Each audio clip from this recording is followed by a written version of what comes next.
बिस्मिल्लाहिर्रहमानिर्रहीम। अस्सलाम वालेकुम नाज़रीन, आप यूट्यूब चैनल देख रहे हैं। मैं इमरान खान हूँ। अब तक की जो अहम खबरें मैं अब तक पहुँचा देता हूँ। एक तो ईरान की और अमेरिका की सूरत हाल जूं की त्यों बरकरार है, उसके अंदर किसी किस्म की डेवलपमेंट नहीं आ रही।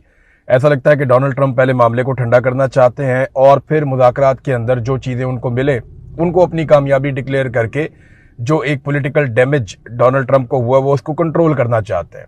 लेकिन हालात बदल जाते हैं, चीज़ें बेहतर भी हो सकती हैं, लेकिन डोनाल्ड ट्रंप ने जो कर दिया है और जिस किस्म की शर्मिंदगी अमेरिका को उठानी पड़ी है गुज़िश्ता 1.5-2 महीने में, उसके बाद अमेरिका के अंदर डोनाल्ड ट्रंप की मकबूलियत को बहुत झटका लगा है।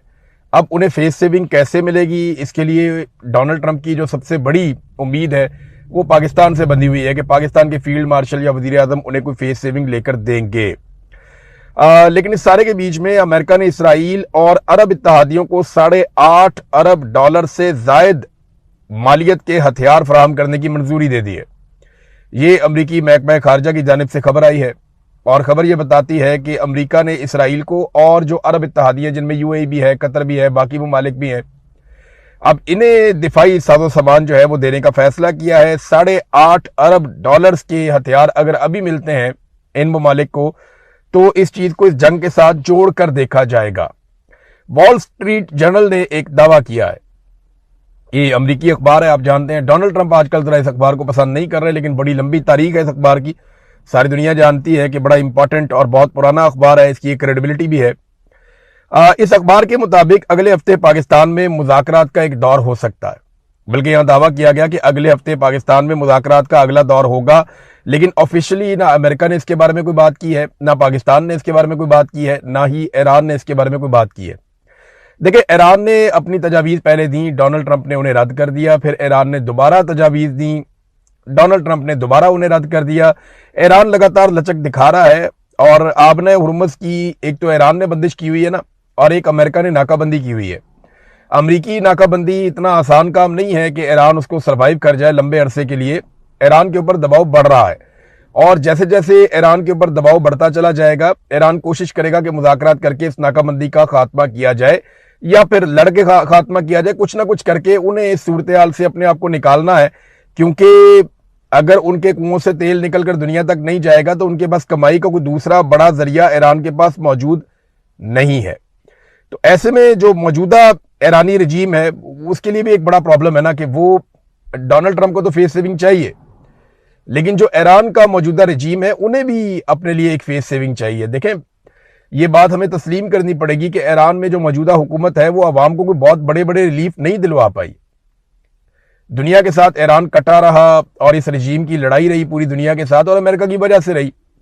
और अपने इनके जो अकायद हैं, जो नज़रियात हैं, जिनकी बुनियाद के ऊपर ईरान एग्जिस्ट करता है, आप उनसे इत्तफाक करें या इख्तलाफ करें, उसकी वजह से ईरान का फड्डा रहा मुख्तलिफ ममालिक के साथ और मुख्तलिफ नज़रियात के साथ। और बहुत बड़ा जो रिलीफ दिया जा सकता था, तेल पैदा करने वाला मुल्क है ईरान, जितना उसको अमीर और जितना बेहतर होना चाहिए था वो उतना अमीर नहीं है, क्योंकि बहुत सारे नुक्ता नज़र से ईरान ने बड़ा अच्छा परफॉर्म भी किया। लेकिन फिर भी जो ईरान का मौजूदा रजीम है उसके पास भी जो वाहिद फेस सेविंग है वो ये है कि वो अमेरिका के खिलाफ खड़ा है।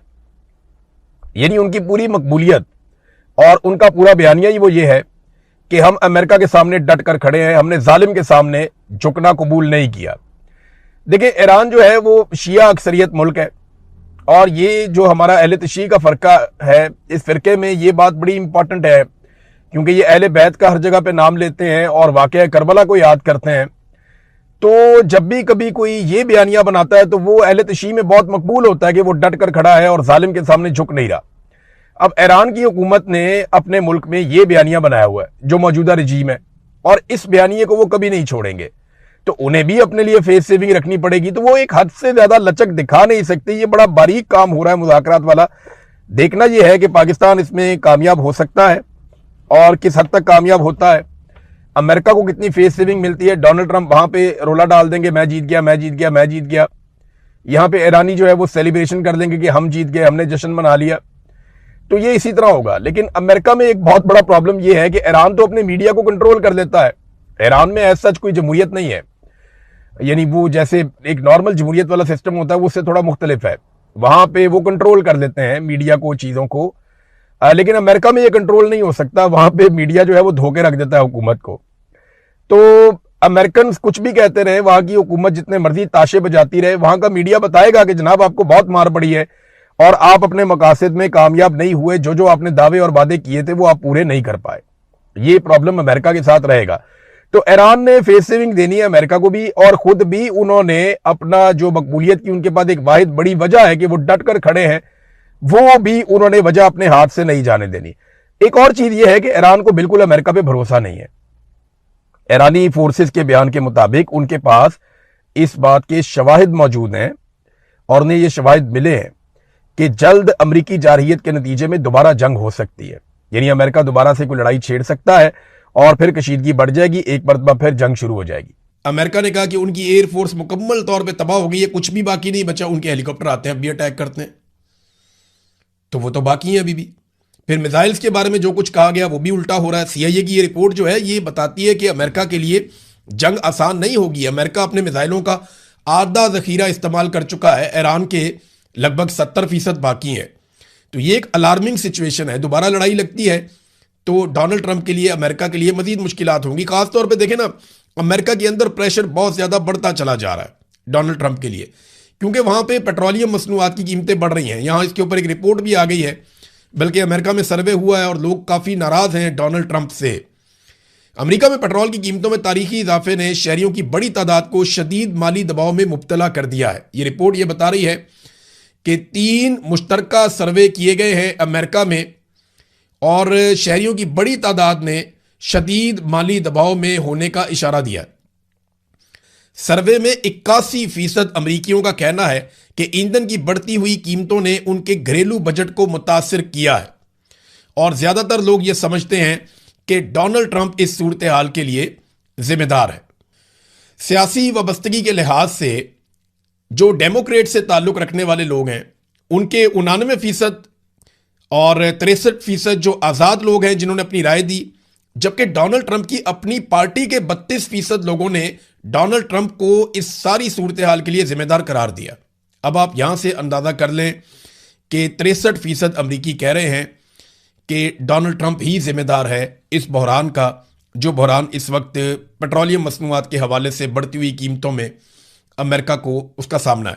एक और चीज भी है कि दुनिया के मुमालिक भी यह समझना शुरू हो गए हैं कि अमेरिका ने दुनिया के लिए एक बहरान पैदा कर दिया और एक ऐसी लड़ाई ले ली जिसकी जरूरत नहीं थी। गैर जरूरी लड़ाई लड़ी, किसी किस्म का कोई फायदा भी हासिल नहीं हुआ, कोई टारगेट अचीव नहीं हुआ, उल्टा पूरी दुनिया की इकोनॉमी को ठुस कर दिया और पूरी दुनिया को मुश्किलात में डाल दिया। आपने हुर्मुज़ के अंदर जो कुछ अब हो रहा है उसका खुमियाजा पूरी दुनिया भुगत रही है, खासतौर पर खलीजी मुमालिक। अब यहां पे डोनाल्ड ट्रंप की बातचीत हुई है यूरोपीय कमीशन की सदर से। इसमें डोनाल्ड ट्रंप ने खुद ट्वीट करके इसके बारे में जो बताया वो मैं आपके सामने रखता हूं। डोनाल्ड ट्रंप को वैसे भी आदत है धमकी लगाने की, तो वो हर एक को धमकी लगा देते हैं।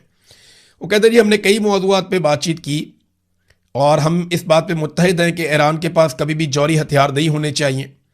वो अपने लोगों को मारते हैं तो ऐसे लोग बम पर काबू नहीं रख सकते, वो लाखों इंसान की जान ले सकता है। मैं सब्र के साथ इस इंतजार में हूं कि यूरोपीय यूनियन तारीखी तजारती मुआहदे के लिए अपने हिस्से को पूरा करे जिस पर हमने मुख्तलिफ मुलाकातों के अंदर इत्तफाक किया था, जो अब तक का सबसे बड़ा तजारती मुआहदा है। ये भी उन्होंने तजारती मुआहदे की भी बात की, क्योंकि देखिए वो ये बता रहे हैं कि हमारी इकॉनमी तबाह हो गई है।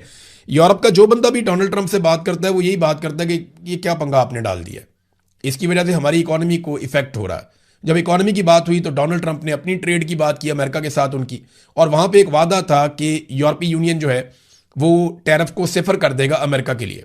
तो उन्होंने कहा जी कि उसके लिए मैंने टाइम दे दिया कि हमारे मुल्क की 250वीं सालगिरह तक का वक्त मैंने डेडलाइन दे दी है यूरोपीय यूनियन को कि वो अपने टैरिफ को हमारे लिए सिफर कर दे। बसूरत दीगर बदकिस्मती से उनके टैरिफ में फौरी तौर पर बहुत ज्यादा सतह पर इजाफा कर दिया जाएगा। इधर फिर धमकी लगा दी डोनाल्ड ट्रंप ने। ट्रंप की जुबान में मुझे ऐसा लगता है कि जब तक डोनाल्ड ट्रंप 2 4 5 धमकियां ना लगाएं सुबह से शाम तक, डोनाल्ड ट्रंप को शायद सुकून नहीं मिलता। नादरीन अब आ जाए पाकिस्तान के अंदर खबरों में, लेकिन उससे पहले डोनाल्ड ट्रंप ने चाइना जाना है और चीन का दौरा करना है। 1 हफ्ता बाकी है और इसमें यह बहुत इंपॉर्टेंट एक दौरा होने जा रहा है डोनाल्ड ट्रंप का चीन में। इसमें जो बड़े इश्यूज हैं, तो ट्रेड का बहुत बड़ा इशू है, अमेरिका और चाइना के बीच में एक सर जंग चल रही है, पैसे की एक लड़ाई है, डॉलर आगे जाएगा, युआन आगे जाएगा, फ्यूचर के अंदर सुपर पावर कौन होगा, इकोनॉमी की एक वॉर है, दोनों मुल्कों के बीच में चलती रहती है। अमेरिका जो भारत के बहुत सारे नखरे बर्दाश्त करता है, वो इसलिए भी करता है कि वो भारत को चाइना के खिलाफ एक हथियार के तौर पे हमेशा रखना चाहता है। ये बात सब लोग समझते हैं। भारत अमेरिका का नाक का बाल इसीलिए है कि वो चाइना के बिल्कुल साथ है और एक बहुत बड़ी आबादी है, बल्कि दुनिया की सबसे बड़ी आबादी है ऑलमोस्ट। तो अब ये जो दौरा है, इसमें तीन चीजें बहुत इंपॉर्टेंट होंगी। एक तो इकोनॉमी, एक बहुत अहम चीज आपने हुर्मुज़, और एक ताइवान। तो ताइवान के हवाले से चाइना ने फिर स्टेटमेंट जारी किया है कि अमेरिका और चाइना के बीच में जो ताल्लुकात हैं उनमें ताइवान एक सुर्ख लकीर है। नाज़रीन, सुहेल अफरीदी की जो तकरीर है उसके ऊपर बड़ा सख्त रद्द-ए-अमल आना शुरू हो गया है, और यानी जो उन्होंने बयान दिया उसके अंदर जो बातें उन्होंने की उसके ऊपर इस वक्त मुख्तलिफ ऐसे सहाफ़ी जिनके एस्टेब्लिशमेंट के साथ ताल्लुकात हैं या वो वहाँ से लाइन ले लेते हैं, वो धमकी आमेज़ रवैया इख्तियार कर रहे हैं। कुछ जो हुकूमती लोग हैं वो उसके ऊपर जो है वो ज़मीन आसमान के कलाबे मिला रहे हैं कि अब ये हो जाएगा, वो हो जाएगा, या पीटीआई के लिए, इमरान खान के लिए बड़ी मुश्किलात पैदा हो जाएंगी। देखिए, सुहेल अफरीदी ने कहा क्या, पहले उस पर आप गौर कर लें। सुहेल अफरीदी वज़ीर आला के लिए जब इमरान खान साहब ने उनको नामज़द किया तो उनकी ज़ात के ऊपर बार बार कीचड़ उछाला गया। उन्हें कहा गया कि वो दहशतगर्दों का साथी है, फिर कहा गया कि ये स्मगलर है, फिर कहा गया कि अनपढ़ जाहिल है, फिर तालीम याफ्ता नहीं है, इसकी अहलियत नहीं है, फिर ये एंटी पाकिस्तान है। तो इस किस्म की बहुत सारी चीज़ों के तमगे सुहेल अफरीदी को लगाए गए उस वक्त।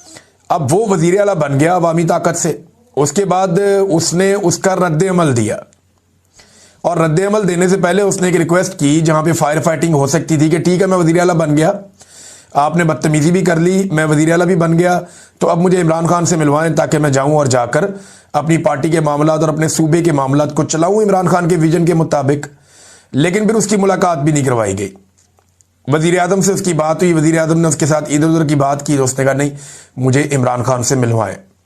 वज़ीर आज़म ने कहा मैं पूछ कर बताता हूँ। ये एक नया लतीफ़ा उसके साथ कर दिया गया। अब जब उसकी मुलाकात भी नहीं करवाई जा रही, जब वो अदालती ऑर्डर्स लेकर कानून के मुताबिक जेल में अपने लीडर से मिलने गया तो एक एसएचओ ने उसे रोक दिया। तो फिर रद्द-ए-अमल तो आएगा ना। फिर जलसे में खड़े होकर उसने कहा क्या? उसने तो किसी को गाली नहीं दी, उसने किसी को धमकी भी नहीं दी। उसने सादी सादी बात की कि जनाब, मैं इमरान खान को जेल में मिलने गया था और मुझे इन्होंने मिलने नहीं दिया, जो गैर कानूनी है और अदालतों की तौहीन है। दूसरा, उसने DG-ISPR ने जो पेशावर में आकर धमकी दी उसका उसने तस्करा किया, और उसने कहा कि मेरे खिलाफ वफाकी वज़रा ने और DG-ISPR ने घटिया जुबान इस्तेमाल की है। अब बजाय इसके कि पाकिस्तान का मीडिया या पाकिस्तान के दानिश्वर इस बात के ऊपर तनकीद करें कि एक शख्स अदालत का ऑर्डर लेकर जाता है मिलने के लिए अपने लीडर को, और वो एक सूबे का वज़ीर आला है, और एक SHO पाँव की ठोकर से या जूते की नोक पे रखता है अदालत के अहकामात को और उस वज़ीर आला को मिलने नहीं देता, तो मीडिया को तो इस पे शोर मचाना चाहिए। बात तो ये करनी चाहिए कि अदालत का ऑर्डर मौजूद है, आप अदालत के ऑर्डर के ऊपर अमल दरामद क्यों नहीं कर रहे? भाई, एक बंदा अदालत का ऑर्डर लेकर गया है, वो वज़ीर आला है एक सूबे का, उसने बहुत काम करना है। पहले आपने उसके बारे में घटिया जुबान इस्तेमाल की, उसके बाद वो वज़ीर आला बन गया, वो फिर भी जा रहा है अपने लीडर को मिलने के लिए और अदालत का ऑर्डर लेकर जा रहा है, आप उसको मिलवा नहीं रहे। इसके ऊपर तो कोई नहीं बोला, किसी ने इसके ऊपर एक लफ्ज़ नहीं बोला, किसी को इसके ऊपर गुस्सा नहीं आया। कभी एक वज़ीर आला की आप तौहीन कर रहे हैं इतने बड़े ओहदे की, दूसरा आप अदालत की तौहीन कर रहे हैं और लगातार कर रहे हैं। मुलाकातें आप नहीं होने दे रहे अदालती अहकामात के बावजूद, इस पे कोई नहीं बोला। लेकिन जब उस बंदे ने शिकवा किया कि मेरे साथ ये ज्यादती हो रही है, तो इन्होंने खप डाल दी।